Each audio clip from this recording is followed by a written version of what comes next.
तैयार हो जाइए बाजार के एक्शन पैक हफ्ते के लिए, जहां इस हफ्ते से रिजल्ट सीजन की हो रही है शुरुआत और दुनिया भर के बाजारों से बेहद मजबूती के संकेत आते हुए पिछले हफ्ते की कमजोरी के बाद गैप से खुलने को तैयार होते बाजार, तो इसके बाद के एक्शन पर रहेगा फोकस। स्वागत है आप सबका शेयर बाजार लाइव में। नमस्कार, मैं हूं अनिल सिंघवी। नमस्कार, मैं हूं दीपांशु भंडारी। एक्शन तो होने वाला है सर, अच्छी मूड होता है जब हफ्ते की शुरुआत पर इतने अच्छे आपको सेटअप के संकेत आते हैं। बिल्कुल, तो बढ़िया संकेत। और दीप, ये इस हफ्ते की अहमियत एक तो इस लिहाज से ही कि नतीजों का सीजन शुरू हो रहा है, और एक और अहमियत वाली बात है जो मैं हमारे दर्शकों को बता दूं कि इस हफ्ते से हमारी बजट प्रोग्रामिंग भी शुरू होती हुई दिख रही है, और इस बार की बजट की थीम हमने जो रखी है वो है शाइनिंग इंडिया जी। पिछले बार हमारी थीम थी ग्रोथ का बूस्टर डोज, कि आप बजट से एक ग्रोथ को बढ़ावा मिलेगा, और वो आपको मिला भी। मजबूत ग्रोथ में भारतीय इकोनॉमी है इस वक्त, और अब हम ये चाहते हैं कि हिंदुस्तान की जो मजबूत इकोनॉमी है, दुनिया में सबसे तेज गति से बढ़ने वाली जो इकोनॉमी है, वो पूरी दुनिया भर में कैसे छाए। तो इसलिए इस बार की बजट की थीम हमने ये रखी है शाइनिंग इंडिया। कुछ ऐसा किया जाए सरकार की तरफ से कि वाकई में भारत पूरी तरह से पूरी दुनिया में छाए। तो बिल्कुल जो हमने इस बार की थीम बनाई है, एक बार जरा हम दर्शकों के सामने रख दें। एब्सोल्युटली सर, आइए।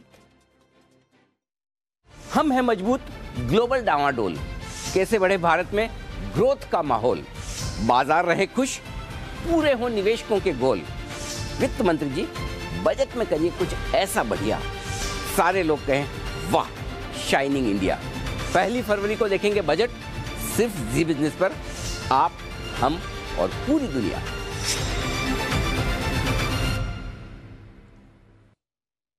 तो 1 फरवरी नहीं, अब से लेकर 1 फरवरी तक अपना अपॉइंटमेंट फिक्स कर लीजिए। वैसे भी एक बात तो है कि जो भी बाजार के लिए बड़े दिन होते हैं, चाहे वो बजट का दिन हो जो सबसे बड़ा होता है, चाहे क्रेडिट पॉलिसी हो, चाहे फिर कभी राज्यों के चुनावों के नतीजे आने हों, या ग्लोबल मार्केट्स में कुछ बड़ा होने वाला हो, फेड की मीटिंग्स या फिर कुछ न कुछ ऐसा बड़ा, तो दर्शक सबसे ज़्यादा भरोसा कर किसी बिजनेस के साथ जुड़ते हैं। मुझे पूरी उम्मीद है कि इस बार भी जो हमारी तगड़ी बजट प्रोग्रामिंग जो हम आज से आपके लिए शुरू करने जा रहे हैं, वो आपको अब से लेकर बजट तक पूरा रनअप देगी। और बजट के दिन तो आपको पता ही है, सारे दमदार एक्सपर्ट्स आपके साथ होंगे बजट का रियल टाइम ऑनलाइन विश्लेषण करने के लिए। बिल्कुल, तो जुड़ना तो आपको जी बिजनेस के साथ ही है, और आज से हमारी खास बजट प्रोग्राम। तो आज दीप हमने 2 खास चीजें रखी है। पहले तो एक बजट माई पिक, आज से हर रोज समय थोड़ा सा ध्यान से नोट करिएगा। आमतौर पर आपकी आदत पड़ी होगी 9:45 की, लेकिन जी नहीं, ये समय 9:40 का है। हर रोज सुबह 9:40, और आज हेमांग जानी साहब की बजट पिक्स के साथ हम कर रहे हैं शुरुआत। 9:45 पर तो वसीम साहब होते हैं, और 9:30 पर जैन साहब होते, तो उनके बीच में हमने 9:40 पर बजट माई पिक रखी है। लेकिन इसके अलावा बाजार की क्या है उम्मीदें बजट से, इस सीरीज की भी हम आज कर रहे हैं शुरुआत। और हर्ष उपाध्याय साहब से हम शुरुआत करेंगे, जो कोटक म्यूचुअल फंड के फंड मैनेजर हैं, उनसे जानेंगे कि बाजार की बजट से क्या उम्मीदें। तो ये है आज की हमारी आज से शुरू होने वाली हमारी विशेष पेशकश। इसके अलावा भी बहुत कुछ है जो बजट पर आने वाला है। कॉर्पोरेट इंडिया बजट से क्या जाता है, ये हम आज से हर रोज आपको बताएंगे। तो कॉर्पोरेट विश लिस्ट आपके लिए बजट 2023 की, आज gateway district park logistics sector जो सबसे ज्यादा सुर्खियों में है रहेगा, इससे हम आज करने जा रहे हैं शुरुआत। तो हमारी थीम शाइनिंग इंडिया, ये है आज से बजट की आपके लिए प्रोग्रामिंग। बिल्कुल, तो आज से पूरा का पूरा बजट पर फोकस है। 3-3.5 हफ्ते आप बेस्ट प्रोग्रामिंग बजट को लेकर सिर्फ जी बिजनेस पर पाएंगे। अच्छा सर, आज के लिए क्या प्लान है, तो बताइए। आज के ट्रिगर्स क्या क्या? आज के ट्रिगर्स देखिए दीप, अमेरिका से बहुत ही मजबूत संकेत आते हुए दिख रहे हैं। 700 पॉइंट का दमदार उछाल, किसी की भी मतलब तेजी, मतलब अल्टीमेट अल्ट्रा तेजी सोचने वाले की उम्मीद से ज्यादा, इसमें कोई डाउट नहीं। तो दमदार तेजी वहां होती दिखी है। महंगाई घटने के थोड़े संकेत अमेरिकी बाजारों ने अपने हिसाब से पड़े, उसका विस्तार से होगा विश्लेषण। लेकिन अमेरिका में बॉन्ड यील्ड तेजी से घटी है, और डॉलर इंडेक्स भी नीचे आया। तो ये ज्यादा बड़े ट्रिगर्स हैं जिन पर बाजारों का रिएक्शन आया है। एसजीएक्स निफ्टी मजबूती के साथ ट्रेड कर रहा है, 100 पॉइंट ऊपर, 125 पॉइंट ऊपर है। और नतीजों की सीजन की आज से हो रही शुरुआत, बाजार के दिग्गज टीसीएस के नतीजे आएंगे आज बाजार बंद होने के बाद। बिल्कुल, in fact TCS, Infy, HCL tech, Wipro, ये सारे नतीजे सबसे आने वाले। फिर वीकेंड पर एचडीएफसी बैंक भी रहेगा। तो ये तो बड़ी चीज हो ही रही है सर, इस पर फोकस है। बट जरा ग्लोबल मार्केट्स के बारे में समझाएं, क्योंकि पिछले हफ्ते भी हम बात कर रहे थे कि नए ट्रिगर्स तो अब आ रहे हैं बाजार के लिए, बट अब तक हम ग्लोबल डिपेंडेंट थे जी।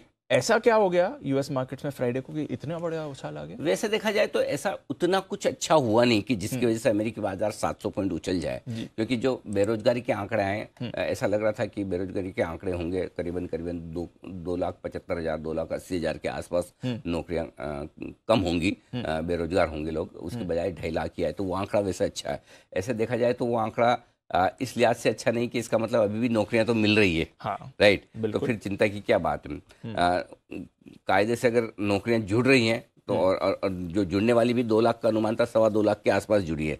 सो आई थिंक उस हिसाब से देखें तो जब तक नौकरियां हैं, नौकरियां कम जा रही है, तब तक तो बाजार को चिंतित होना चाहिए कि फेड और तेजी से ब्याज दरें बढ़ाएगा, क्योंकि इन्फ्लेशन 2% लाने में तो अभी बहुत ही ज़्यादा लंबा वक्त है। लेकिन इसके विपरीत जिस आंकड़े पर बाजार ने फोकस किया वो है कि हर हफ्ते आप ये देखते हैं कि जो नौकरियां हैं वो कितनी सैलरी पर लग रही है, राइट, और वो सैलरी की ग्रोथ जो है वो उम्मीद से कम है। ये 5% के आसपास थी कि हाँ ग्रोथ आएगी, लेकिन वो 4.5% के आसपास आई। तो यानी कि नौकरियां तो मिल रही है, लेकिन पैसे उतने नहीं दिए जा रहे हैं, और अगर पैसे कम दिए जाएंगे तो जाहिर सी बात है कि आदमी खर्चा कम करेगा, खर्चा कम करेगा तो थोड़ी आपकी ग्रोथ स्लो डाउन होगी, इन्फ्लेशन नीचे आएगा। ये अमेरिकी बाजारों ने पढ़ा है, क्यों पढ़ा है वो जाने। चाहते तो 700 पॉइंट नेगेटिव भी हो सकते थे और कह देते कि देखिए जी नौकरियां कम जा रही है और नौकरियां लग ज्यादा रही हैं, तो ऐसे में तो अभी तक तो जॉब मार्केट में तो कोई असर ही नहीं है जी, तो महंगाई आएगी कैसे कब। लेकिन ये मार्केट की इच्छा है कि वो कैसे पढ़े। मैंने जो पढ़ा है दीप, इन दोनों आंकड़ों में न्यूट्रल है, कोई पॉजिटिव है नहीं, कोई नेगेटिव नहीं, कुछ अच्छा है कुछ खराब। लेकिन फिर अमेरिकी बाजारों का रिएक्शन 700 पॉइंट का क्यों हुआ वो दूसरे 2 आंकड़ों में दिखता है। पहला बॉन्ड यील्ड तेजी से घटे हैं, और बॉन्ड यील्ड तेजी से घटकर अगर आपके लिए 3.5% के आसपास आते हैं, जो कि 4% से 3.5% के आसपास आ गए हैं लौट कर, ये एक बहुत अच्छा संकेत है। तो अल्टीमेटली ब्याज दरें घट रही नहीं घट रही है, ये अंदाजा आप में लगाएं या किसी आंकड़े को देखें, उससे फर्क नहीं पड़ता। असली एक्शन तो बॉन्ड मार्केट में है ना जी। अगर बॉन्ड आपके नीचे ट्रेड हो रहे हैं ब्याज पर, तो इसका मतलब क्लियर कट संकेत है कि बॉन्ड मार्केट मान रहा है कि ये आंकड़े हमारे ऐसे हैं जिनसे ब्याज दरें घट सकती है, पहला। दूसरा, 1% के आसपास की कमी आपकी डॉलर इंडेक्स में आती हुई दिखी है। 105 के आसपास पहुंचा था 4 हफ्तों की ऊंचाइयों पर, घटकर 104 के नीचे आ गया। तो जैसे ये ना वो डॉलर बढ़ता है ना, डॉलर इंडेक्स, वो दुख दुख होने लगती है। हाँ, और बहुत डर लगता है। करेक्ट, मतलब डॉलर इंडेक्स बढ़ने का मतलब है कि कमोडिटी की ऐसी तैसी, बिल्कुल, इक्विटी मार्केट की ऐसी तैसी। तो जैसे ही डॉलर इंडेक्स नीचे आता ना, रिलीफ आती है। सो दोनों ये चीजें, मुझे लगता है कि मार्केट का रिएक्शन इन दोनों चीजों पे ज्यादा है। राइट, नहीं तो 700 पॉइंट नहीं बढ़ सकते आप, करेक्ट। ऊपर से डॉलर, ऊपर से डाउ फ्यूचर्स भी आपके अभी भी मजबूती दिख रहा है। सो आई थिंक अमेरिका में जो मजबूती हुई है, अच्छी बात यह दीप कि सारे फैक्टर्स मजबूत हुए हैं, न सिर्फ डाउ मजबूत हुआ, राइट, बल्कि आपका डॉलर इंडेक्स भी नीचे आया, वो भी अच्छा है, बिल्कुल, आपके बॉन्ड यील्ड्स नीचे आए, बिल्कुल। सो आई थिंक ओवरऑल जो रिएक्शन था अमेरिकी बाजारों का, और मैं तो एक ही चीज कहूंगा दीप, सबसे बड़ी चीज जो है, अमेरिकी बाजार भी हल्के हैं, ओवरसोल्ड टाइप है। Correct sir. सो बढ़ने के लिए भी बहाना चाहिए, घटने के लिए तो कोई बहाना चाहिए नहीं कि आपको पता है रेसेशन है, ब्याज दरें, ये वो 50 चीजें आपके पास में। घटने के लिए, बढ़ने के लिए कुछ तो चाहिए ना, वो बहाना अमेरिका को मिला है शुक्रवार को, उस वजह से बढ़े। अब आप ये सोच सकते हैं कि भाई हमने तो सोचा नहीं था ऐसा इतना बढ़ जाएगा, तो हमने क्या, किसी ने नहीं सोचा था। डाउ फ्यूचर्स मुश्किल से हरे निशान में ट्रेड कर रहे थे हमारे बाजारों, मतलब मेरे ख्याल से 15 पॉइंट कुछ ऊपर थे डाउ फ्यूचर्स शुक्रवार को। अब 15 पॉइंट डाउ फ्यूचर, कहाँ 700 पॉइंट। सो इसलिए आपको याद होगा, आप तो दीप छुट्टी पे, अच्छा वो आपने फ्राइडे छुट्टी ले लिया ना, बहुत बढ़िया किया, अच्छा दिन चूज। मालूम है क्यों? तो फ्राइडे को मैं एक ही चीज बार बार बोल रहा था कि ये मार्केट है जिसमें आप लेवल निकालने की डायरेक्शन ढूंढने की कोशिश मत करो, क्योंकि कैसा अमेरिका का ट्रेड होगा अंदाज लगाना, और एक्चुअली अंदाज लगाना मुश्किल का मतलब ये नहीं कि तेजी में ही मुश्किल है, मंदी तेजी दोनों तरफ कहीं भी बड़ा मुंह आ सकता है। सो वो हुआ है। सो आई थिंक ठीक है, कम से कम अच्छी जगह से अमेरिकी बाजार रिकवर होते हुए दिखे, तो कुछ समय के लिए तो आपको राहत है, उसको एंजॉय कीजिए। चलिए, राहत है, एंजॉय करें इसको। ओके, हमारे लिए जो इम्पोर्टेंट फिर लेवल्स आते हैं वो भी एक बार जरा आपसे समझना चाहूंगा कि एक बार को वो 800 के नीचे touch and go moment intraday में हुआ, बट वो सपोर्ट को होल्ड कर लिया, तो अभी भी वो जो ब्रॉड रेंज है 400 पॉइंट की वो है, बिल्कुल है। और देखिए रेंज के निचले स्तर पर किस वजह से आप रिकवर होंगे पता नहीं होता। Correct sir. लेकिन रिकवर होने के लिए नीचे में 17,800 जो है इंपॉर्टेंट सपोर्ट है, शुक्रवार को भी हमने छुआ है। मैं फिर से दोहराना चाहता हूँ और मैं कई बार बोल भी चुका हूँ, 17,700 17,800 स्ट्रॉन्ग सपोर्ट जोन है, 18,200 18,300 स्ट्रॉन्ग सप्लाई जोन है।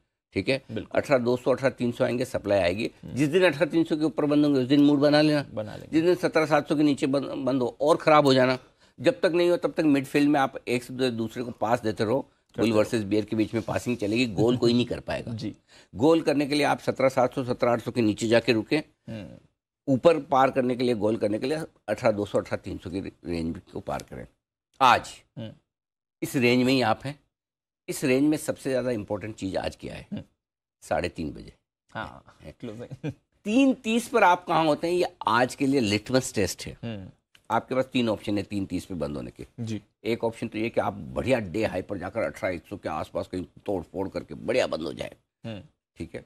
दूसरा है कि खा पी के वापस नीचे आके 17,900 17,850 के आसपास आकर बंद हो जाए। अगर ऐसा होता है तो आप 17,775 का जो 2 बार आप बॉटम बनाकर वापस रिकवर करने की कोशिश करें, उसे तोड़कर अच्छा खासा नीचे जाएंगे। अगर आज आप अपनी तेजी को होल्ड नहीं कर पाते हैं और अगर गलती से नेगेटिव क्लोज होता है तो ठीक है, तो ये बड़ी रिस्क है। अगर 18,100 125 के ऊपर बंद हो पाते हैं आज या कल में, तो इसका मतलब है कि हायर एंड को टेस्ट करके बढ़ने की आप एक अटेम्प्ट कर सकते हैं। मेक और ब्रेक, और जो कल फिर से आपको उतना ही कंफ्यूज रखेगा जितना आप शुक्रवार को थे, वो लेवल है 18,000 का। क्योंकि 18,000 मेक और ब्रेक लेवल। मैं तो एक्चुअली जब तक 140 पॉइंट मार्केट बढ़ता है तब तक मैं तेजी नहीं गिनूंगा। अच्छा, हाँ। मुझे तेजी 18,000 के ऊपर से गिननी है। ठीक है, तो 18,000 मेक और ब्रेक लेवल है। 18,000 के आसपास अगर आप बंद होंगे तो कल के लिए भी उतने ही कंफ्यूज रहेंगे जितने आज हैं। सो इसलिए आज 3:30 बजे हम कहाँ बंद होते हैं वो बहुत इंपॉर्टेंट है। तेजी को होल्ड करना इंपॉर्टेंट है। अगर बढ़त बना सके तो कहना ही क्या, और नहीं बना पाए तो खराब ना हो बहुत, ये बहुत इंपॉर्टेंट है। तो इसलिए आज के सेशन में जो रेंज और लेवल्स है वो बहुत काम के होंगे। आज का सेशन इंपॉर्टेंट है। चलिए ठीक है, तो मेक और ब्रेक सेशन है, कहाँ क्लोजिंग होगी वो इंपॉर्टेंट है, देखेंगे इस पर। कुछ स्टॉक्स पर भी सर आपकी राय लेनी, उससे पहले स्ट्रैटेजी एक बार। ग्लोबल संकेत पॉजिटिव साइड पर हैं, एफआईएस के संकेत हैं नेगेटिव, लोकल फंड्स के संकेत आ रहे हैं पॉजिटिव। आज एक इंटरेस्टिंग चीज और है, वो है वायदा कारोबार के संकेत पॉजिटिव आते हुए दिखे दीप, और ये बहुत इंटरेस्टिंग है जिससे हम आगे विस्तार से करेंगे डिस्कस। सेंटिमेंट न्यूट्रल से हल्का पॉजिटिव है, ट्रेंड पॉजिटिव है ही। 17,850 17,900 गैप से खुलने के बाद ये रेंज है जो आपके लिए सपोर्ट का काम करेगा। इसके ठीक नीचे 17,775 17,800 स्ट्रॉन्ग बाय जोन है। 17,775 750 के नीचे जाते ही आप खराब हो जाएंगे और ट्रेंड आपका शॉर्ट टर्म के लिए खराब होने की कोशिश करेगा। हालांकि वो बड़ा लेवल 17,700 है, लेकिन डे ट्रेडर्स के लिए 17,775 के नीचे से ही थोड़ा मामला गड़बड़ हो जाता है। ऊपर कितना जा सकते हैं हम? खुलेंगे 17,975 18,025 की रेंज में, और वहां पर देखकर टाइम पास करेंगे और कितनी ताकत है। 18,025 के पार निकल कर टिके तो फिर 18,050 18,125 तक का अटेम्प्ट हम वहां कर सकते हैं, और वहां पर आपके लिए प्रॉफिट बुकिंग करने की राय होगी। निफ्टी पर 18,100 के ऊपर जाने पर वहां पर जहां मौका मिले 125 150 200 व्हाटएवर, जहाँ जैसा जब मौका मिले वहां पे आपको थोड़ा हल्का करना है। और हल्का उन लोगों को जरूर करना है जो पिछले 3 दिनों की गिरावट देखकर बहुत दुखी हो गए थे, बहुत परेशान हो गए थे, ये क्या हो रहा है वो क्या हो रहा है। सोमवार मंगलवार को तो बड़ा मजबूत थे, गुरुवार शुक्रवार को और बुधवार को वापस हम खराब हो गए। तो अगर जिन जिनको डर लगा है, देखिए इस मार्केट को ट्रेड करने का सिंपल तरीका, हर रोज ऊपर नहीं जाएगा, हर रोज नीचे नहीं जाएगा। जहां पर अगर आपका ट्रेड आपकी सोच के विपरीत हुआ और उस समय आप बड़े परेशान हुए, तो फिर उस ट्रेड में से मोटा पैसा बनाने की मत सोचिए, फिर उसमें से एग्जिट होकर शांत होने की सोचिए। सो आज आपको मौका देगा। सपोज आपकी 18,000 लॉन्ग थी, 18,000 के आसपास आता है, अब आप ये सोचें मैं तो 18,200 पर बेचूंगा, तो बेहतर तरीका ये कि आप 18,000 पर एग्जिट करके भले ऊपर जाए, आप एक बार न्यूट्रल होके फिर फ्रेश सोचें और फिर ट्रेड लें, वो ज़्यादा ठीक है। क्योंकि अदरवाइज आप एक सेंसिबल ट्रेड ले नहीं पाएंगे। वो स्किल से नहीं है, वो अंदाज वाला ट्रेड है। अंदाज वाले ट्रेड और स्किल वाले ट्रेड में बड़ा फर्क है। सोच समझकर कैलकुलेशन के साथ लिया हुआ ट्रेड भी गलत हो सकता है, लेकिन फिर भी वो आपका कॉन्फिडेंस देता है। अंदाज से मैं सोच रहा हूँ शायद आज बढ़ना चाहिए या मैं सोच रहा हूँ आज घटना चाहिए, उस बेसिस पे करेंगे तो नुकसान होने के चांसेस आपके बढ़ जाते हैं, क्योंकि वो फिर आप अपना दिमाग नहीं लगा रहे हैं, किस्मत पे भरोसा ज़्यादा कर रहे हैं। करेक्ट। सो ये आपके लिए सारे के सारे आज के संकेत। ऊपर की तरफ 18,125 तक का बता दिया। अब बैंक निफ्टी 42,025 42,200 के आसपास बंद हुए हम दीप। 42,188 ये आपके लिए पहला सपोर्ट जोन है। इसके ठीक नीचे 41,675 41,875 मजबूत खरीदारी कीजिएगा। 42,500 42,700 की रेंज में खुलकर टाइम पास करेंगे, देखेंगे आगे कितनी मजबूती बनती है। 42,825 42,950 की रेंज में आए तो ज़रूर थैंक यू वेरी मच करना चाहिए। आपकी तेजी की पोजीशन अटकी पड़ी है और एग्रेसिव ट्रेडर हैं तो 43,000 के जितना नज़दीक शॉर्ट कर पाएँ शॉर्ट भी करना चाहिए, कोई दिक्कत नहीं। दोनों चीज़ें आप दोनों चीज़ें यस। ठीक है। सपोर्ट और रेजिस्टेंस सर? ज़्यादा नहीं है। मैं चूंकि गैप से खुलने की बात करें 17,950 प्लस, तो आज मैंने पहला सपोर्ट ही 17,900 से दिया है। वैसे तो हम बंद हुए 17,860 के आसपास, लेकिन फिर भी 17,900 पहला सपोर्ट होगा, दूसरा 17,850, 17,800 और 17,750, 4 ही सपोर्ट लेवल है। इसके नीचे सपोर्ट नहीं, फिर बेकार है मामला। तो इसलिए 4 सपोर्ट लेवल ही आज दिए हैं। ज़रूरत नहीं होती तो मैं कम भी देता हूँ, कई बार 8 भी देता हूँ, लेकिन आज 4 से काम चल रहा है तो 4 ही सही। ऊपर की तरफ 17,975, 18,000, 18,025, ये 50 पॉइंट की रेंज आपके लिए पहले रुकावट की रेंज है। यहाँ पर खुलकर हम देखेंगे ताकत कितनी है। 18,065, 18,100 और 18,125 ऊपर के लेवल्स आपके लिए। ठीक है सर। बैंक निफ्टी 42,200 पर जहाँ बंद हुए वही पहला सपोर्ट है। इसके ठीक नीचे 42,025, 41,950, 41,875, ये तो विजिबल लेवल्स हैं जो कल शुक्रवार के हैं। इसके नीचे ज़रूरत तो नहीं पड़ेगी, फिर भी नोट करके रख लें। 41,675, 41,575 ये लोज हैं आपके लिए। 26 दिसंबर के आसपास जो हमने लो बनाए थे, 23 दिसंबर और 26 दिसंबर को, 41,675, 41,575, जरूरत नहीं पड़ेगी, नोट करके खाली रखें। ऊपर कितना जा सकते हैं? 42,400, 42,500 और 42,625, 3 छोटे लेवल है, ये विजिबल है। यहाँ तक की तो संभावना दिखती है। इसके ऊपर निकलेंगे नहीं निकलेंगे देखने वाली बात होगी। 42,700, 825 और 42,950, ये 3 लेवल ऊपर की तरफ। 43,000 के ऊपर के अपसाइड आज भी नहीं देख रहा। अभी एक आध दिन में थोड़ा सा वक्त लगेगा। ठीक है, तो 42 और फिर भी अगर गलत हो जाओ, निकल जाए 43,000 के पार तो बहुत बढ़िया और भी बच्चे। हाँ, कोई दिक्कत। चलिए इंतजार करेंगे। एफआईएस की पोजीशनिंग कोई बदली नहीं है दीप। इंडेक्स लॉन्ग पोजीशन 41 की 41% उन्होंने मेंटेन रखी है। पुट कॉल रेशियो निफ्टी का 0.75 ओवरसोल्ड तो नहीं है, लेकिन बेहद हल्का ओवरसोल्ड है बैंक निफ्टी। 0.58 का पुट कॉल रेशियो 100% ओवरसोल्ड है। तो बैंक निफ्टी पहले करेक्शन पूरा करके वापस जाने की कोशिश कर सकता है। दीप आपने तो फ्राइडे मिस कर दिया। आखिरी आधे घंटे में जो बैंक निफ्टी ने 300 पॉइंट की छलांग लगाई है, वो इसी बात की तरफ इशारा कर रही थी कि बैंक निफ्टी ओवरसोल्ड। और सोचो आप, मतलब खतरा था 3 बजे तक तो 2:30 बजे तक तो कि 42,000 के नीचे बंद हो जाएगा। हाँ, 42,200 बंद हो। अच्छा, इतना शॉर्ट कवरिंग, 300 पॉइंट की शॉर्ट कवरिंग। आप देखो ये दिख रहा है चार्ट, 300 पॉइंट ऐसे नॉन स्टॉप भागा है, उसके बावजूद पुट कॉल रेशियो 0.58 है, यानी कि शॉर्ट्स अभी भी बहुत ज्यादा है। तो शॉर्ट कवरिंग का सहारा मिलेगा बैंक निफ्टी को तो हल्के बाद। तो आज इसलिए मैं कह रहा था कि एक जो इंटरेस्टिंग डेटा एफएनओ का वो ये है कि बैंक निफ्टी में अभी भी अच्छे खासे शॉर्ट्स हैं। एफआईएस के डेटा भी यही बता दूं, दबाकर बेचा है कैश में 2100 करोड़ के आसपास की, 2900 करोड़ के आसपास की बिकवाली एफआईएस ने कैश में की है। इंडेक्स जरूर कोई खास नहीं, 72 करोड़ के, तो उससे फर्क नहीं पड़ता। स्टॉक 350 करोड़ के, यानी कि करीबन 3200-3300 करोड़ की बिकवाली एफआईएस की स्टॉक्स में हुई है। लोकल फंड्स ने अपनी ताकत के हिसाब से 1083 करोड़ की खरीदारी की है, जो कि ठीक है। तो ये आपके लिए एफआईएस के डेटा भी हो गए। चलिए, तो ठीक है, सारे इंपॉर्टेंट लेवल्स।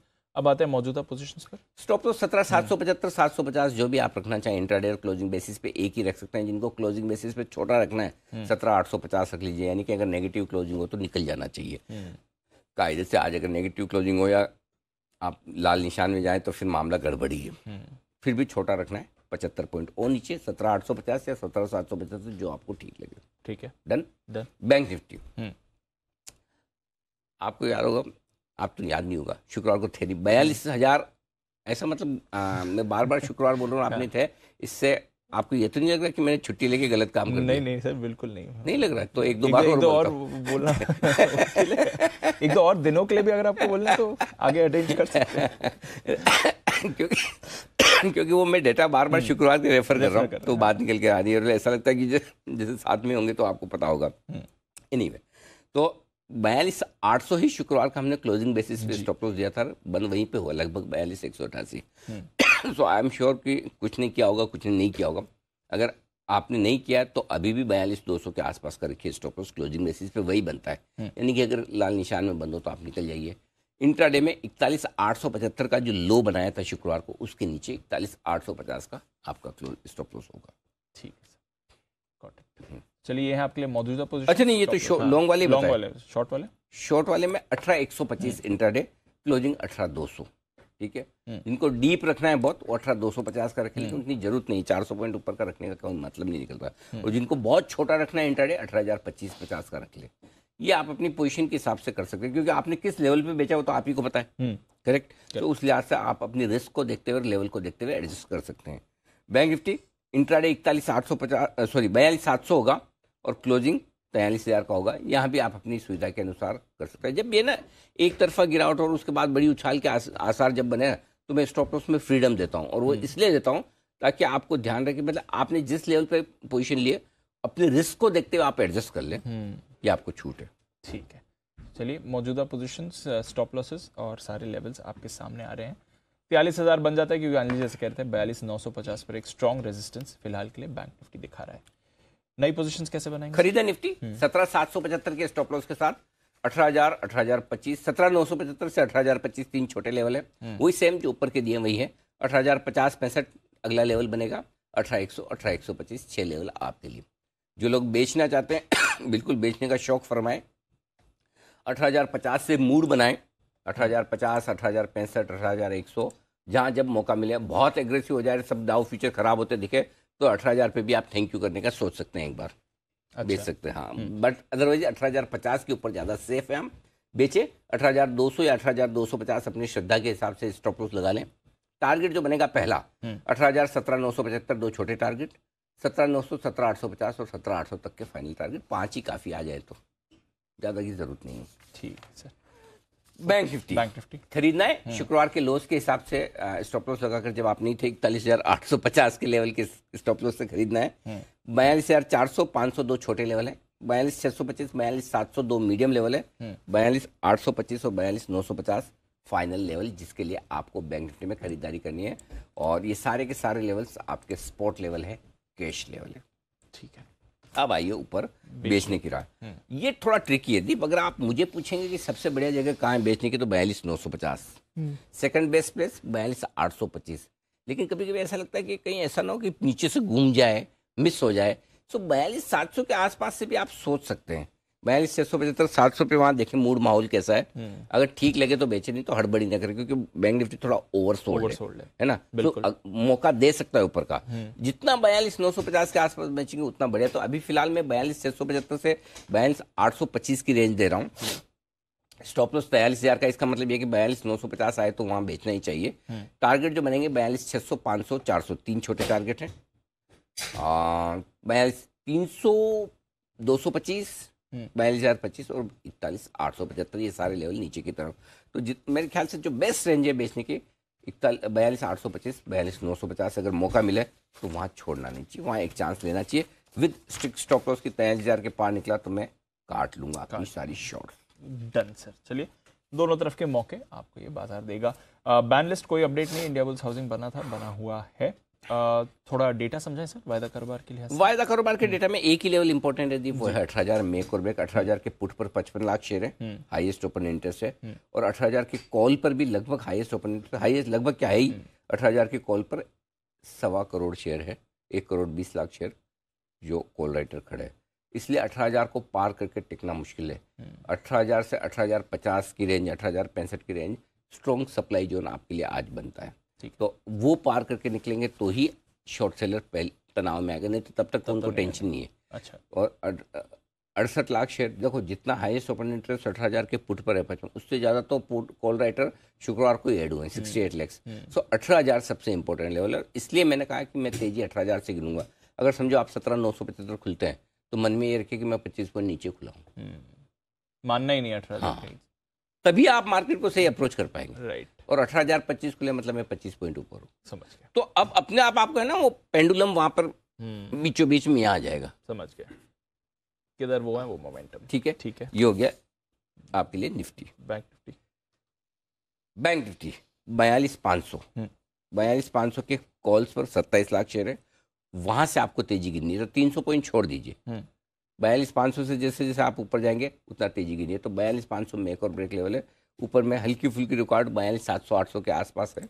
बाकी 43,000 तो माउंट एवरेस्ट है ही। नीचे सपोर्ट आपका 42,000 है। तो 42,000, 42,500 इमीडिएट रेंज है। 42,500 के ऊपर निकले तो 42,700, 800 की रेंज में पहुंचकर वहां रुकेंगे। ठीक है सर। चलिए तो सारे लेवल्स, आज की स्ट्रैटेजी सामने, अच्छे इंडिकेशन है ग्लोबल मार्केट से। देखते हैं अब हमारे बाजार कैसे रिएक्ट करेंगे। अच्छा, हमारे लिए कुछ स्टॉक्स भी सर एक्शन में रहने वाले हैं, कुछ बढ़िया अपडेट्स भी आए हैं कंपनीज की तरफ से।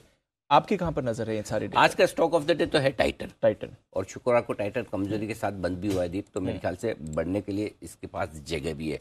2 से 3% की तेजी टाइटन में आज देखने को मिल सकती है। अगर इतना होता है तो मुझे आश्चर्य नहीं होगा, क्योंकि 1% नीचे भी बंद हुआ है। मेरा टाइटन के फ्यूचर्स का टारगेट आज के लिए, फ्यूचर्स के दे रहा हूँ लेवल, 2580 और 2615 के होंगे। 2580, 2615, ये 2 टारगेट आप लेकर टाइटन के लिए चल सकते हैं, क्योंकि जो सेल्स आई है दिसंबर तिमाही की वो बहुत ही गजब आई है। 12% साल दर साल सेल्स बढ़ी, और लगभग सारी कैटेगरीज में, सारी कैटेगरीज में डबल डिजिट ग्रोथ है। ज्वेलरी, वॉचेज, आई सेगमेंट, मतलब हर एक सेगमेंट में आप देखेंगे बहुत ही स्ट्रॉन्ग ग्रोथ है ये। कुछ टारगेट्स भी अच्छे आए। देखिए मकवायरी ने 3250 किया है टारगेट, 3200 से बढ़ाकर। HSBC का टारगेट 3350 है। तो आई एम श्योर कि टाइटन एक अच्छा स्टॉक हो सकता है। साथ ही कल्याण ज्वेलर्स ने भी अच्छे नंबर्स पेश किए। यहाँ 13% के आसपास की ग्रोथ है तीसरी तिमाही में। तो छोटा बेस है, तो उस हिसाब से टाइटन से अगर थोड़ी ज़्यादा है 2% ग्रोथ, तो इतनी बनती भी है। कल्याण पे भी टारगेट सिटी के 125 से 145-46 के आए हैं, तो थोड़ा ये भी 2-3% बढ़ जाए, कोई बड़ी बात नहीं है। लेकिन टाइटन इंटरेस्टिंग है, यहाँ पर अच्छी मजबूती होनी चाहिए। इन नंबर्स के दम पर सबसे बढ़िया बात क्या है दीप, ये जो क्वार्टरली रिजल्ट्स आएंगे टाइटन के, वो बहुत स्ट्रॉन्ग रहेंगे इस तिमाही में। वो इंटरेस्टिंग चीज़ है। तो 2 स्टॉक ये है, टाइटन और साथ ही हाँ पेटीएम एक और इंटरेस्टिंग स्टॉक है दीप। पेटीएम में नए CEO आए हैं, इनकी नियुक्ति हुई, और ये आरबीएल बैंक से आए हैं, जहाँ वहाँ पर इनका क्रेडिट कार्ड का बिजनेस हेड किया करते थे। आरबीएल का क्रेडिट कार्ड का बिजनेस बहुत तेजी से बढ़ा था, हालांकि उसके बाद उनकी क्वालिटी को लेकर चिंताएं भी आई थी, लेकिन बिजनेस बढ़ाने के मामले में सुरेंद्र चावला साहब का नाम तो है।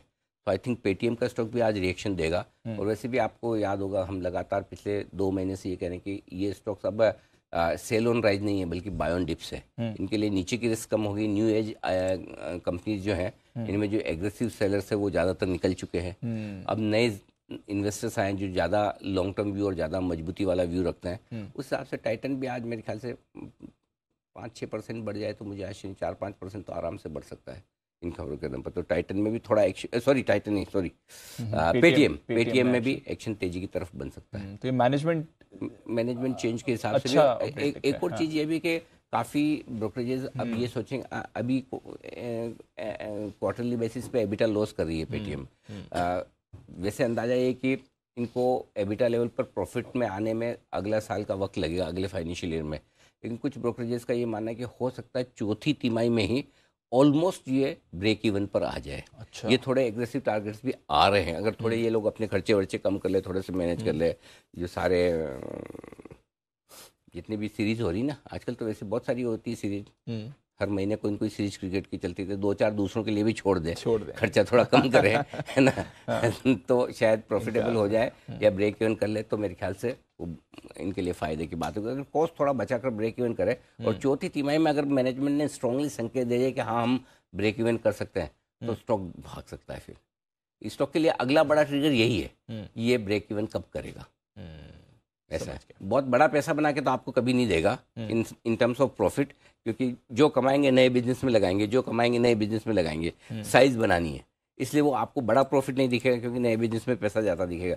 लेकिन अगर ब्रेक इवन लेवल पर आप प्रॉफिटेबल हो जाएं, ब्रेक इवन कर लें, और उसके बाद नए बिजनेस में पैसा डालते रहें, तो मार्केट उसको एक्सेप्ट कर लेगा। तो आई थिंक पेटीएम एक और स्टॉक है जो आज अच्छा मजबूत हो सकता है।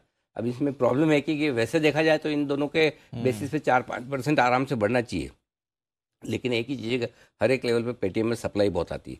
अच्छी बात ये कि बायबैक के अनाउंसमेंट के बाद 450 रुपये के आसपास पेटीएम का स्ट्रॉन्ग बेस बॉटम बन गया है। तो आपको पता है नीचे खड्डा खाली 100 रुपये का है। अपसाइड अगर थोड़ा कुछ अच्छा कर दिया इन्होंने, तो 3-6 महीने में बढ़िया बन सकती है, ये देखने वाली बात है। Got it. तो चलिए पेटीएम पर खास नज़र रखें, और ये जो सारे अपडेट्स भी हैं, पेटीएम की तरफ से भी अपडेट्स आए हैं, कुछ और ब्रोकरेज रिपोर्ट्स भी हैं, इस पर आपके फोकस में अभी अभी हम लेकर आएंगे। इनफैक्ट आइए खबरों के लिहाज से कौन से स्टॉक्स हैं एक्शन में, क्या हैं ट्रिगर्स, और ब्रोकरेजेस क्या कह रही हैं, जानते हैं हमारी टीम के साथ। कुशल, अरमान, नुपुर, आयुष, चारों के चारों हैं तैयार। कुशल, मॉर्निंग, करते हैं आपसे शुरुआत, ट्रिगर्स और खबरें बताएं। मॉर्निंग दीप, ट्रिगर्स के लिहाज से आज तीसरी तिमाही के नतीजे शुरू होने वाले हैं। टीसीएस के नंबर्स पोस्ट मार्केट आते हुए दिखेंगे, तो इस पर फोकस रखना है। साथ ही हडसन एग्रो, यहां पर इसका राइट्स इशू बंद होता हुआ दिखेगा। फेडरल मोगल गोएट्जा, यहां पर फोकस रखे, इसका ओपन ऑफर आज से खुलेगा और 23 जनवरी तक इसका ओपन ऑफर खुला रहेगा। 295 रुपए 65 पैसे प्रति शेयर यहां पर भाव तय किया गया है। बिजनेस अपडेट के लिहाज से टाटा स्टील फोकस में रखिए। प्रोडक्शन और डिलीवरी वॉल्यूम नंबर्स इन्होंने अपडेट किए हैं। Provisional production volume Tata steel India के यहां पर 3.9% बढ़ते हुए दिखे हैं। साथ ही यूरोप के लगभग 12.5% की गिरावट रही है और थाईलैंड का इनका जो यूनिट है वहां पर भी 15.5% की गिरावट रही है। जहां तक डिलीवरी वॉल्यूम्स का सवाल है, 7% की ग्रोथ इंडिया लेवल पर, 9.2% और 9.3% यूरोप और थाईलैंड में गिरावट हमें देखने को मिली है। जहां तक बंधन बैंक का सवाल है, यहां पर भी इन्होंने अपने बिजनेस अपडेट दिए हैं, जहां पर लोन और एडवांसेस 31 दिसंबर तक 14% की बढ़त देखने को मिली है और 1 लाख करोड़ के आसपास यहां पर कुल इनकी लोन्स एंड एडवांसेस पहुंचती हुई दिख रही हैं। डिपॉजिट की बात करें तो 21% की ग्रोथ है और कासा डिपॉजिट सरप्राइजिंगली यहां पर 3% घटते हुए दिखे हैं। और अंत में नेशनल फर्टिलाइजर, यहां पर भी अप्रैल से दिसंबर तक का अपडेट इन्होंने दिया है। 27% की ग्रोथ यहां पर रही है। 49.71 लाख मेट्रिक टन पर रिकॉर्ड फर्टिलाइजर बिक्री कंपनी की होती हुई दिखी है। तो अगर आप कंपेयर करेंगे तो 146% की ग्रोथ इसी अवधि में इन जो टाइम पीरियड है अप्रैल से दिसंबर तक का नेशनल फर्टिलाइजर के लिए होता हुआ दिखा है। ओके, तो अपडेट्स तो कई सारे आ रहे हैं और कुछ दमदार अपडेट्स भी आपके लिए आए हैं। अरमान, मॉर्निंग, बताएं आपके पास कौन सी खबरें हैं? जी बिल्कुल, फिनिक्स मिल्स पर अपडेट आता हुआ दिखा है। उन्होंने ये बताया कि उनका Q3 में अगर आप रिटेल कलेक्शन देखेंगे तो वो 190 करोड़ के आसपास आता हुआ दिखा है। वहीं दिसंबर में अगर आप लीज ऑक्यूपेंसी जो है वो 95% पर रही है। गुजरात पीपावाव पोर्ट, यहाँ पर भी Q3 के ऑपरेशनल नंबर्स आए हैं, जहाँ पर कंटेनर्स का अगर आप 20 इक्विवेलेंट यूनिट्स की बात करेंगे, वहाँ पर अगर आप लगभग 22% के आसपास का उछाल है। वहीं ड्राई बल्क की अगर वॉल्यूम की बात करेंगे, वहाँ पर भी 46% का आपको उछाल आता हुआ दिखा है। खबरों के हिसाब से एशियन पेंट्स पे आपको ध्यान रखना होगा, क्योंकि जो कंपनी ने ये अपडेट दिया है कि कंपनी नए मैन्युफैक्चरिंग प्लांट जो 200 करोड़ का जो है वो निवेश करने वाली है, और ये जो निवेश करने वाली है वाटर बेस्ड प्लांट जो है उसमें जो है वो निवेश करने वाली है, और भूमि अधिग्रहण के बाद लगभग 3 साल में जो है प्लांट शुरू होने की संभावना है। आईडीबीआई बैंक विनिवेश सचिव का ट्वीट आता हुआ दिखा है। उन्होंने कहा है कि बैंक में विनिवेश के लिए कई सारे जो है EOI जो एक्सप्रेशन ऑफ इंटरेस्ट है वो मिलते हुए दिखे हैं, और विनिवेश प्रक्रिया अब दूसरे चरण में आ चुकी है। रिलायंस कैपिटल पर अपडेट है, क्योंकि रिलायंस कैपिटल की खरीद के लिए बोलियों का एक और दौर फिर से चालू होगा, जिसमें नई बोली को शर्त तय करने के लिए आज से अगर आप देखेंगे फिर से कमिटी ऑफ जो क्रेडिटर्स हैं उनकी बैठक होने वाली है। और हिंदुजा ग्रुप और टोरेंट इन्वेस्टमेंट की बात करेंगे, उनको भी है जो बोलियों में रकम और बढ़ाने को कहा जाएगा। और अंत में अगर आप बात करेंगे लुपिन की, जहां पर कंपनी को 2 दवाओं के लिए US FDA से मंजूरी मिलती हुई दिखी है, और इन दोनों दवाओं का अगर आप देखेंगे निर्माण जो है, मैन्युफैक्चरिंग जो है वो कहां पर होने वाली है, वो गोवा फैसिलिटी में है, वहां पर किया जाएगा। ऑलराइट, तो ये हैं आपके लिए फार्मा कंपनीज पर भी कुछ खबरें और अपडेट सारे जो हैं। नुपुर, आप बताएं कौन सी खबरें लेकर आएंगे? Good morning. सबसे पहले फार्मा से स्टार्ट करते हैं बायोकॉन, जहां पे इंसुलिन आर प्रोडक्ट के लिए FDA ने कंप्लीट रेस्पॉन्स लेटर इशू किया है कंपनी को। इसका इंस्पेक्शन जब अगस्त 2022 में किया गया था, और इसी दौरान FDA ने बायोलॉजिक्स लाइसेंस एप्लीकेशन के लिए कंपनी से एडिशनल इन्फॉर्मेशन लाने के लिए कहा था। उसके बाद ही कंप्लीट रेस्पॉन्स लेटर अब इशू कर दिया गया है। एपिक्स फूड, जहाँ पे 29 दिसंबर 2022 को सेबी के नियमों का उल्लंघन करने के लिए कंपनी के प्रमोटर और जो की मैनेजमेंट पर्सन्स हैं उन पर जुर्माना लगाया है। इनसाइडर ट्रेडिंग के लिए इस जुर्माने को लगाया गया है। इसी दौरान देखेंगे तो शेयर की जो कीमतें हैं वो करीबन 365 करोड़ से उछलकर ऊपर अब नज़र आ रही है, और प्रमोटर पर जो 4 प्रमुख प्रमोटर्स हैं उन पर करीबन 10 लाख का और एक की मैनेजमेंट पर्सन पे करीबन 18 लाख का जुर्माना लगाया गया है। हेरिटेज फूड, 13 जनवरी को बोर्ड की बैठक है, जहां पर बैठक में करीबन 4.5 करोड़ इक्विटी शेयर्स के राइट्स इशू जारी करने पर कंपनी विचार करने वाली है। 5 रुपये पे ये राइट्स इशू किया जाएगा और 24 करोड़ के आसपास फंड जुटाए जाएंगे। जयश्री टी, यहाँ पे 22 जनवरी को बोर्ड की बैठक है, और बैठक में चाय के जो स्टेट है उसके डीमर्जर पर कंपनी विचार करेगी। अशोका बिल्डकॉन, जहाँ पे कंपनी ने दक्षिणांचल विद्युत वितरण के प्रोजेक्ट के लिए एक बिड सबमिट करी है, और इस बिड में देखेंगे तो करीबन 808 करोड़ का खर्चा हो सकता है। जो कीमत है प्रोजेक्ट की वो करीबन 808 करोड़ के आसपास की है। और लास्ट में आइनियोस स्टेरोल सोल्यूशन, जहाँ पे कंपनी अपना नाम चेंज करने वाली है। ओके, तो कुछ इंपॉर्टेंट खबरें, अपडेट्स, बहुत सारी चीज़ें जहाँ पर रखनी है आपको नज़र पर। इन अपडेट्स और बाकी खबरों पर ब्रोकरेज का क्या कहना है ये भी जान लेते हैं। FIR।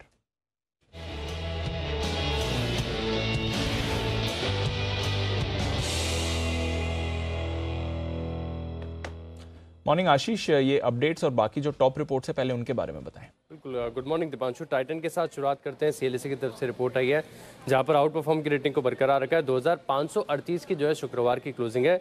ये लक्ष्य दे रहे हैं पूरे 3000 रुपये का और मान रहे कि डिमांड काफ़ी हेल्दी है, एग्जीक्यूशन काफ़ी बढ़िया देखने को मिला है, जिसके चलते आप देखें ग्रोथ अक्रॉस सेगमेंट्स में बढ़िया देखने को मिली। मॉर्गन स्टैनली भी इनसे सहमत है क्योंकि ओवरवेट की रेटिंग को बरकरार रखा है और लक्ष्य भी एकदम सिमिलर है 3000 रुपये का। मैक्वायरी अगर आप देखें तो आउट परफॉर्म की रेटिंग को बरकरार रखे और इनका बुलिश व्यू थोड़ा सा बढ़ा है, 3200 से बढ़ाकर 3250 कर दिया है। और HSBC सबसे ज़्यादा बुलिश हैं क्योंकि खरीदारी के राय को बरकरार रखे हैं 3350 रुपये के लक्ष्य के लिए। एक और ज्वेलरी स्टॉक आपके रडार पर रहना चाहिए, कल्याण ज्वेलर्स। यहाँ पर भी अपडेट्स हैं। सिटी खरीदारी के राय को बरकरार रखे हैं और लक्ष्य अच्छा बढ़ा है, 125 से बढ़ाकर 146 कर दिया, 120 की क्लोजिंग है। टाटा स्टील यहाँ पर भी अगर आप देखें तो अपडेट्स आए हैं तो मॉर्गन स्टैनली ने इक्वल वेट की रेटिंग को बरकरार रखा है। हालांकि 116 की क्लोजिंग है, 95 रुपये का लक्ष्य दे रहे हैं। और माने कि जो सेल्स वॉल्यूम एडजस्टेड तौर पर देखें तो क्वार्टर यहाँ पर आपको 5% की गिरावट देखने को मिली है। एक्सपोर्ट्स में ज़रूर थोड़ा सा इंप्रूवमेंट देखने को मिला है और जो NIL इनकी जो सब्सिडरी है यहाँ पर भी अब कमेंसमेंट जो है प्रोडक्शन शुरू हो गया है। बंधन बैंक गोल्डमैन सैक्स न्यूट्रल की रेटिंग को बरकरार रखे हुए हैं। लक्ष्य 297 से घटाकर 292 कर दिया है। जेफरीज खरीदारी की राय दे रहे हैं, 242 की क्लोजिंग है, 340 रुपये का लक्ष्य दिया है। मैक्वायरी ने आउट परफॉर्म की रेटिंग दी है, 390 का लक्ष्य दिया और नोमेरा भी खरीदारी की राय को बरकरार रखे हैं 350 रुपये के लक्ष्य के लिए। इसके अलावा कुछ और भी रिपोर्ट्स हैं मेरे पास, जैसे भारतीय एयरटेल पर देखें तो CLSA खरीदारी की राय को बरकरार रखें और जो लक्ष्य उन्होंने 930 से बढ़ाकर 1040 कर दिया है, 796 की क्लोजिंग है। और मान रहे कि अगर आप टेलीकॉम स्पेस में कोई स्टॉक खरीदना चाहते हैं तो सबसे बेहतर भारतीय एयरटेल ही है।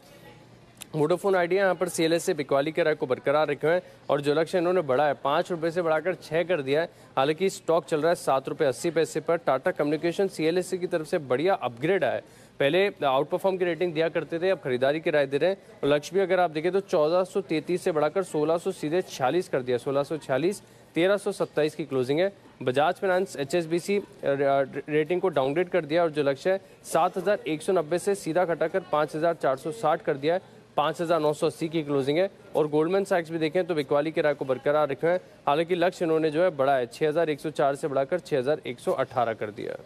ओके, तो ढेरों अपडेट्स और उसके बाद ढेरों रिपोर्ट्स भी हैं आपके लिए। और कौन सी रिपोर्ट्स हैं आशीष? दीपांशु, HDFC लाइफ यहाँ पर जेफरीज खरीदारी की राय को बरकरार रखे हैं, लक्ष्य 680 से बढ़ाकर 800 कर दिया है। SBI लाइफ पर देखें तो खरीदारी की राय दी है 1580 रुपये के लक्ष्य के लिए। एशियन पेंट्स यहाँ पर देखिए वाटर बेस्ड केपेक्स का अनाउंसमेंट किया उन्होंने, लेकिन मॉर्गन स्टैनली का व्यू नहीं बदला, अभी भी अंडरवेट की रेटिंग को बरकरार रखे हुए हैं। 2674 रुपये के लक्ष्य के लिए, 2978 की क्लोजिंग है। इसके अलावा ONGC यहाँ पर देखिए CLSA खरीदारी की राय को बरकरार रखे हुए हैं, 147 की क्लोजिंग है, 225 रुपये का लक्ष्य दिया है। इंडस स्टार पर डाउनग्रेड आ गया, पहले खरीदारी की राय दिया करते थे CLSA, आप आउट परफॉर्म की रेटिंग दे रहे हैं और जो लक्ष्य है 245 से घटाकर 215 कर दिया है। स्टरलाइट टेक भी देखें तो CLSA ने रेटिंग को डाउनग्रेड कर दिया सिमिलरली और लक्ष्य 225 से घटाकर 200 कर दिया है, हालांकि करीब 170 की क्लोजिंग है। बजाज ऑटो पर देखें तो मॉर्गन स्टैनली ने ओवरवेट की रेटिंग को बरकरार रखा है, लक्ष्य 4309 से घटाकर 4258 कर दिया है।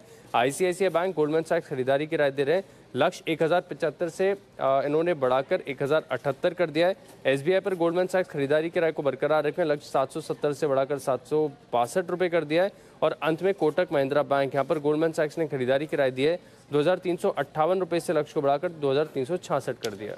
ओके, तो ढेर सारी रिपोर्ट्स हैं आपके लिए बैंकिंग स्टॉक्स पर भी, गोल्डमैन HSBC दोनों की तरफ से, और न्यूमरा ने भी काफी कुछ रिपोर्ट दिया। आइए बढ़ते आगे और अब वक्त है हमारे सभी एक्सपर्ट से मुलाकात करने का। Pick of the week.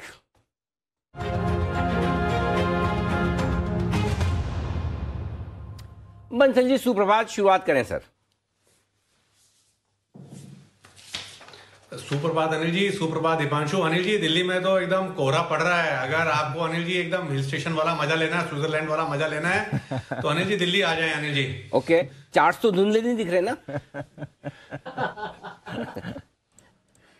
Anil ji chart के लिए तो अनिल जी मुझे डबल मेहनत करनी पड़ी है इस बार वीकेंड पे। अनिल जी मैंने जो चार्ट देखा अनिल जी, देखिए यूएस मार्केट ऊपर है, मार्केट ऊपर जाएगा, बट मैंने जो चार्ट ढूंढा अनिल जी, वो मेरा पिक ऑफ द वीक का हाई कन्विक्शन कॉल था सेल साइड का। मजबूरी ये थी, उसको मैं अगर अनिल जी दे दूं तो कंट्रोवर्सी हो जाएगी और कंट्रोवर्सी से बचने के लिए मुझे दूसरा स्टॉक ढूंढना पड़ा। दूसरा स्टॉक ढूंढने में बहुत मेहनत करनी पड़ी क्योंकि कॉल नहीं देता तो आप कहते कि काम नहीं करा है। और अनिल जी स्टॉक भी चाहिए, परफॉर्म भी करे, परफॉर्म करे ना करे अनिल जी उल्टा नहीं जाना चाहिए। करेक्ट। तो काफी मेहनत के बाद एक सेफ स्टॉक ढूंढ के लाया हूँ। स्टॉक है BPCL Anil ji. Okay, BPCL है मेरा पिक ऑफ द वीक। 329 का स्टॉप लॉस है, 378 का टारगेट है। ओएमसी चल रही है और बीपीसीएल काफी समय से चला नहीं है।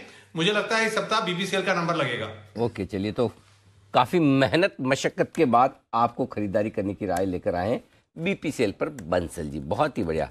सुप्रभात कुणाल जी, बताएं sir pick of the week. सुप्रभात अनिल जी, सुप्रभात दीपांशु। अनिल जी देखिए, मौसम वाकई में खराब है, साथ में मेरा गला भी खराब है, लेकिन अनिल जी कॉल अच्छी है। खरीदारी की राय है पीएफसी पर, पावर फाइनेंस। कुणाल जी बंसल जी को भेजूं आज ही के दिन, आज ही के समय। कुणाल जी बंसल जी को भेजूं? गला बड़ा आपका दर्द कर रहा है दबाने के लिए। बंसल जी बहुत अच्छा गला दबाते हैं, ऐसा इन्होंने खुद बताया। अनिल जी अनिल जी बंसल जी कई बार अटेम्प्ट कर चुके हैं, लेकिन अनिल जी गला भी ऐसा है कि अनिल जी दबता नहीं है आसानी से। चलिए, आपकी आवाज बिल्कुल भी ना दबे और गला तो बिल्कुल भी नहीं, इसी की हम उम्मीद करते हैं। बताएं sir pick of the week. तो अनिल जी, आज से एक सप्ताह पहले यानी कि पिछले सोमवार को भी मैंने इसी शेयर पर खरीदारी की राय दी थी, और फिर एक सप्ताह बाद आज ही के दिन, आज ही के समय फिर से खरीदारी की राय दे रहा हूं। स्टॉक का नाम है पीएफसी। पीएफसी में पिछले सप्ताह सारे लक्ष्य हासिल हुए। मुझे लगता है कि वीकली चार्ट्स पर फिर एक ब्रेकआउट आता हुआ दिख रहा है, और ये स्टॉक अब 160-65 के लेवल्स दिखाएगा। तो इन स्तरों पर खरीदारी करके चलने की राय है। स्टॉप लॉस 152 रुपए पर रख लें। पहला टारगेट 165 रुपए का, दूसरा टारगेट 169 169 रुपए का। खरीदारी की राय है पावर फाइनेंस कॉर्पोरेशन। जाने अनजाने में दोनों ही कुणाल जी और राकेश जी ने सरकारी कंपनियों का चयन किया है आज पिक ऑफ द वीक के लिहाज से। बीपीसीएल, पीएफसी दोनों स्टॉक आपके लिए। हिमांशु जी सुप्रभात, बताएं sir pick of the week. Good morning Anil ji, good morning Deep, good morning everyone. Anil ji, पहले तो जब बंसल जी ने बड़ी मेहनत के बाद स्टॉक निकाला और ऑयल मार्केटिंग कंपनी का जिक्र किया, तो मुझे लगता है मेहनत ज्यादा कर ली और मेरा पिक ऑफ द वीक गया। अच्छा, वही था? बट नहीं अनिल जी, बच गया एस्केप। बट सेक्टर वही है Anil ji. Oil marketing company के तीनों ही स्टॉक्स की पिछले हफ्ते की अगर परफॉर्मेंस देखें तो बाजार के कंपैरेटिवली काफी अच्छी रिलेटिव स्ट्रेंथ देखने को मिली है, और मेरे हिसाब से तीनों में से जिसमें सबसे अच्छी रिलेटिव स्ट्रेंथ है वो है आईओसी। तो मेरा पिक ऑफ द वीक रहेगा अनिल जी आईओसी। 80 रुपए का स्पॉट के आसपास इसमें क्लोज है। एक छोटा स्टॉप लॉस 77 रुपए के नीचे क्लोजिंग बेसिस पर लगाकर चलें। 88 और 95 रुपए के दो टारगेट्स के लिए pick of the week IOC में खरीदारी करके चलने की सलाह है। वाह, एक और सरकारी कंपनी आईओसी लिस्ट में शामिल होती हुई खरीदारी करने की राय हिमांशु जी की तरफ से। सिमी जी भी हमारे साथ जुड़ चुके हैं। सिमी जी गुड मॉर्निंग, बताएं मैम आपका pick of the week cash का है या फ्यूचर्स? ओह, सिमी जी तक आवाज पहुंची नहीं है। तब तक हिमांशु जी के बाद हमारे मुदित गोयल साहब भी तैयार हैं। मुदित जी गुड मॉर्निंग, बताएं sir pick of the week. Good morning Anil ji, good morning Deep. Pick of the week में हमने चुना है बजाज ऑटो। फ्राइडे के सेशन में भी स्टॉक पे बात करी थी, आज भी अच्छा लग रहा है। जिस तरह के चार्ट्स पर क्लोजिंग होती हुई नजर आई है, स्टॉक में अच्छी तेजी बननी चाहिए। डबल बॉटम पैटर्न कंप्लीट होने के बाद जहां मार्केट में इतनी करेक्शन थी, लास्ट वीक स्टॉक अपने लोज होल्ड कर पाया और हाई के पास ही क्लोज होता हुआ नजर आया। तो तेजी बननी चाहिए। 3750 के टारगेट्स के लिए बजाज ऑटो को लॉन्ग करके चलेंगे। स्टॉप लॉस रहेगा 3580 का। 3580 के स्टॉप लॉस के साथ बजाज ऑटो में करनी है आपको खरीदारी, और 3750 का रखना है टारगेट। ये है राय आपके लिए। आइए, अब सिमी जी से हो चुका है संपर्क। सिमी जी गुड मॉर्निंग, बताएं pick of the week. Very good morning Anil ji, very good morning Deepanshu. आज मेरे तरफ से कैश का ही कॉल होगा। कैश में मुझे पेटीएम अच्छा लग रहा है। एक डेढ़ वीक का एक ब्रेकआउट में है स्टॉक, और मुझे लगता है कि आज का खबर के बाद ये स्टॉक चलना चाहिए। 530 का स्टॉप लॉस के साथ खरीदने का सलाह होगा। 590 से 600 का टारगेट होगा। मुझे लगता है कि इस वीक में नहीं, 1 से 2 ट्रेडिंग सेशन में 600 का टारगेट आ जाना चाहिए, बट 530 का स्टॉप लॉस स्ट्रिक्टली मेंटेन करना रहेगा। तो पेटीएम पर रखिए नजर। सिमी जी की पसंद, और हम बात भी कर रहे थे, अपडेट्स भी कंपनी की तरफ से आए हैं। अपॉइंटमेंट भी किया है पेटीएम पेमेंट्स बैंक के लिए नए एमडी एंड सीईओ का। तो काफ़ी सारा एक्टिविटी आपको पेटीएम पर होती हुई दिख रही है। बट अपडेट्स काफ़ी और कंपनीज के भी आए हैं जहां पर हमें रखनी है नज़र। टाटा स्टील, यहाँ पर भी आपके लिए अपडेट्स आते हुए दिखे हैं, और ये भी एक्शन में रह सकता है काउंटर। टाटा स्टील लॉन्ग के भी आए हैं अपडेट्स। बट टाटा स्टील, बंसल जी इसके चार्ट्स पर जरा अपनी राय दें सर। फ्राइडे को थोड़ा सुस्त था।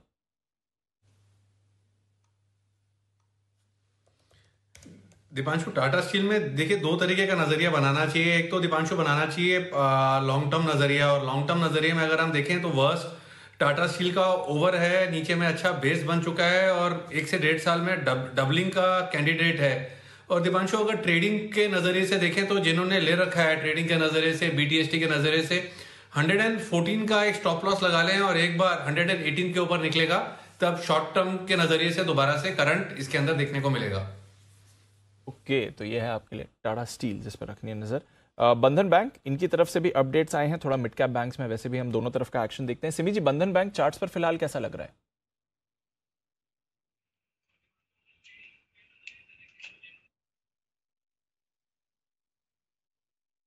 ओके, आई थिंक सिमी जी के ऑडियो के साथ आज प्रॉब्लम आ रही है, फिर से कनेक्ट करते हैं उनके साथ। मोदी जी, एक बार जरा सर आप देख लें बंधन बैंक के चार्ट को। 242 पर बंद हुआ था फ्राइडे को।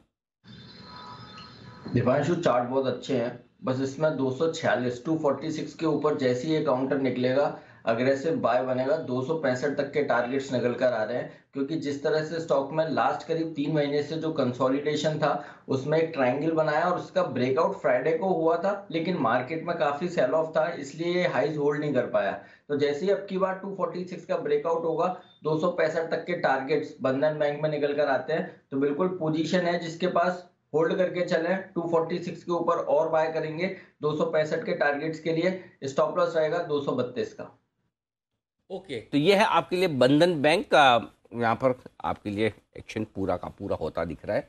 आइए इस बीच बढ़ते आगे, और जैन साहब भी हमारे साथ कार्यक्रम में हो चुके हैं तैयार। जैन साहब, स्वागत है आपका, सुप्रभात। बताएं sir, pick of the week.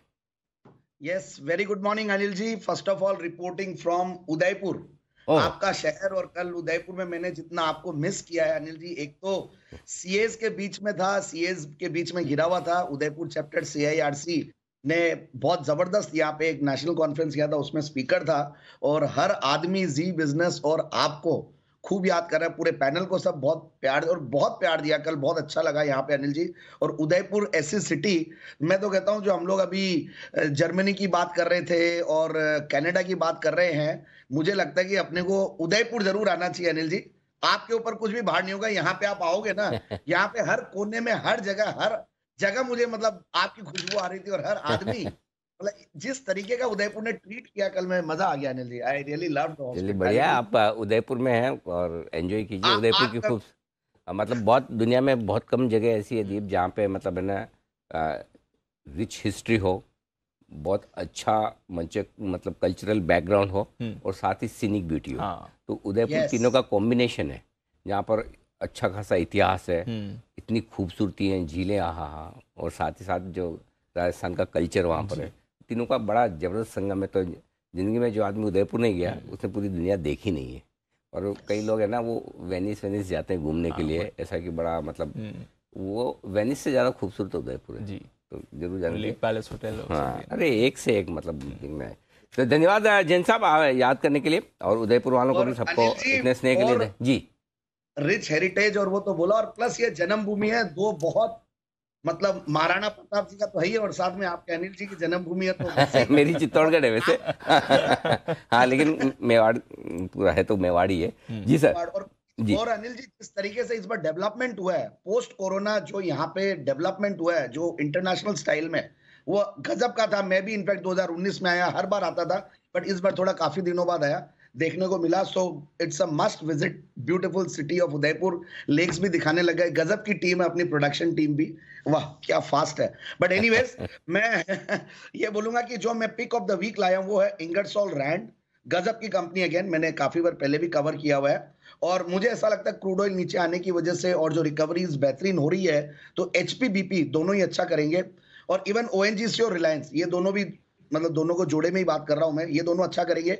और ब्रिटानिया, इनफैक्ट FMCG पैक थोड़ा मिक्स्ड अप्रोच है, बट फिर भी ब्रिटानिया आउट परफॉर्म करता हुआ दिख रहा है। तो ये तो थे इस हफ्ते के लिए picks of the week, but main pick of the week मेरा इंगर्सोल रैंड है।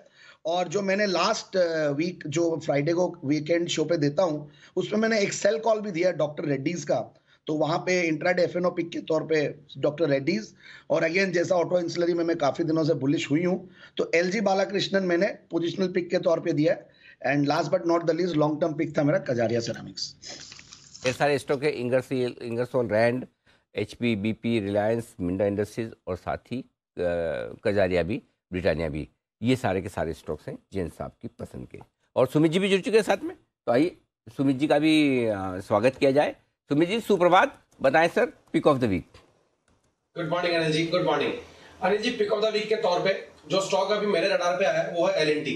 पिछले हफ्ते L&T ने थोड़ा सा साइडवेज मूव दिखाया है। L&T चार्ट्स के ऊपर ओवरऑल मजबूत है। L&T के अंदर यहाँ से ऊपर का मूव देखने को मिलना चाहिए। 2070, 2080 इन लेवल्स के आसपास L&T के अंदर लॉन्ग पोजीशंस इनिशिएट करके चलने का सलाह रहेगा। नीचे में स्टॉक का जो सपोर्ट है 2040, 2040 के आसपास का सपोर्ट और स्टॉप लॉस बनेगा। और यहाँ से ऊपर में जो मूव देखने को मिलना चाहिए उसके अंदर 2125 का पहला टारगेट बनेगा, 2150 का दूसरा टारगेट बनेगा।